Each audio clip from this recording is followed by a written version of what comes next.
राम राम दोस्तों। तो सबसे पहले मैं आपको बधाई देना चाहूंगा कि जैसे तैसे कर कर आप फर्स्ट ईयर में पास हो गए हो और अब सेकंड ईयर भी शुरू हो गया है। तो मैं आपको यही सजेशन दूंगा कि भैया स्टार्टिंग से ही थोड़ा थोड़ा ना समझना स्टार्ट कर दो कि सब्जेक्ट है क्या, इसमें है क्या। क्योंकि मेरी भी यही आदत थी, मैं ना लास्ट में जाके पढ़ता था जो भी था कि ये है, ये मेरे को समझ में नहीं आता था कि सब्जेक्ट है किस बारे में। तो बिना किसी देरी के सबसे पहले सिलेबस देखते हैं सब्जेक्ट का कि सब्जेक्ट है क्या, इसमें हमें पढ़ना क्या, इसके कौन कौन से चैप्टर यूनिट वगैरह हैं। तो कोई बिना कोई टेंशन वगैरह कुछ नहीं लेनी है अपन को, बस वीडियो देख लो, आगे लेक्चर आएंगे उसकी वीडियो देख लो और बना के लिखाना, अपने को नॉलेज लेना मेन पॉइंट है, ठीक है। तो सबसे पहले हम इधर स्टार्ट करते हैं अपना, तो सब्जेक्ट का नाम ही यही है कि constitutional government and democracy in India. तो ये है अपना डिसिप्लिन कोर सब्जेक्ट है डीएससी का 9th, क्योंकि इससे पहले अपने 8 या 6 हमने पढ़ लिए होंगे, अब 7 8 9 अभी 3 पढ़ेंगे आप। तो इसके अंदर कॉन्स्टिट्यूशन गवर्नमेंट नाम से ही पता चल रहा है कि हमें इंडिया का जो कॉन्स्टिट्यूशन बना था और कैसे डेमोक्रेसी आई उस कॉन्स्टिट्यूशन की हेल्प से अपने इंडिया में, उस बारे में बताया गया है। तो इसमें फालतू की टेबल दे रखी है कि 4 क्रेडिट है, क्योंकि 4 क्रेडिट दे रखा है इसका मतलब बहुत ज्यादा इंपॉर्टेंट सब्जेक्ट है आपके लिए। आपकी जो सीजीपी होगी, एसजीपी होगी ना, उसमें बहुत जरूरी सब्जेक्ट है ये। एलिजिबिलिटी क्राइटेरिया 12th आप कॉलेज में हो, मतलब 12th हो, ये तो फालतू है, ये तो लेक्चर वगैरह ऐसे दे रखे हैं। इस पे ज्यादा ध्यान नहीं देने की, वो टीचर अपनी मर्जी से ही पढ़ाता है। अब आगे बात करते हैं इसकी पहली यूनिट की।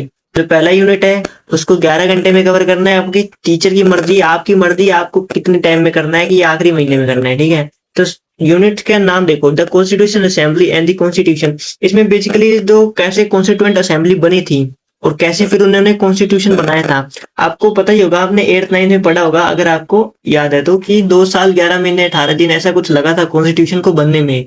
तो यही बताया गया है कि कॉन्स्टिट्यूशन असेंबली किसने बनाई, इसको कौन हेड कर रहा था, इसका चेयरमैन कौन था और इसने कितना टाइम लगाया, कितने इसके जो भी हुए बैठक बैठे इनके लिए जो भी हुआ, ये पूरा कॉन्स्टिट्यूशन असेंबली कैसे बनी स्टार्टिंग से लेके बेसिक से सब कुछ है, क्या क्या प्लान हुए, उसके बाद कैसे उन्होंने कॉन्स्टिट्यूशन बनाया, कहाँ से क्या लिया, ये सब कुछ बताया गया है। इसके अंदर 2 पार्ट है, psychology of the constitution, the preamble, the feature of constitution. इसके अंदर 3 है कि कॉन्स्टिट्यूशन बनाने के पीछे साइकोलॉजी क्या थी उनकी, जो बी आर अम्बेडकर थे और जो राजेंद्र प्रसाद जी के चेयरमैन थे, इनकी साइकोलॉजी क्या थी, उनकी मानसिकता क्या थी, कि उन्हें पता था कि देश गरीब है और कैसे बहुत एस टी एस सी और जो जातिवाद है इसके अंदर, तो उसके पीछे साइकोलॉजी थी कॉन्स्टिट्यूशन किस तरह बनाना है। प्रियम्बल जो हमने बुक के पहले पेज पे होता ही है, जो कि बोर्ड की क्लास में जो बुक होती है एनसीईआरटी वगैरह, उनके जो पहले पेज प्रियम्बल होता है जिसमें जस्टिस, फेडरलिज्म ये वगैरह दिए होते हैं, वो प्रियम्बल होता है। और उसकी कॉन्स्टिट्यूशन में क्या क्या फीचर है, मतलब वो लेंथी है, बड़ा है, छोटा है, बढ़िया बनाया है, घटिया बनाया है, जो भी उसके फीचर है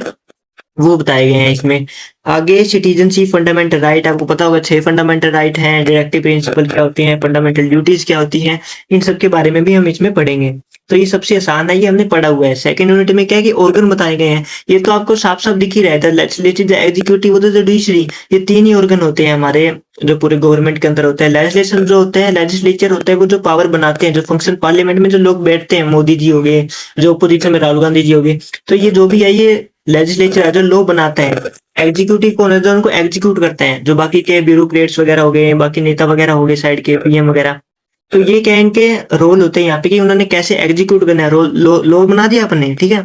उसको जैसे कोई लॉ बना दिया, अभी हाल ही में आया था कि सुप्रीम कोर्ट ने ऑर्डर दिया था कि अब कुत्तों का जो है वो आतंक ज्यादा हो रहा है, तो इन्हें शेल्टर हाउस में डालना है।